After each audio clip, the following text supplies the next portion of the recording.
Ever wonder why typically our reading scores are here and then our writing scores are here? That's because we're not teaching our students to read and think like a writer. Consider setting up something called an annotation station. Choose a short excerpt of a mentor text each week. Bonus points if that genre can match the genre of the current anchor text or main read your class is currently working on.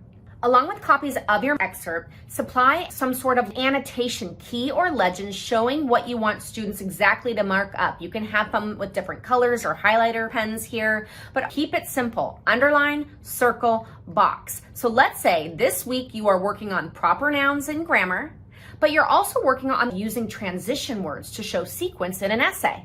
Take 3 or 4 of this week's current skills, anything having to do with reading, writing, or language arts, and have them use that mentor text to mark up and annotate all of those current skills they're working on, because we want students to see all of our standards embedded in authentic literature, but also having authentic practice in text in front of them regularly so they can see it in action. This allows students to make that real world connection of what they're learning. Annotation Station. Try it out.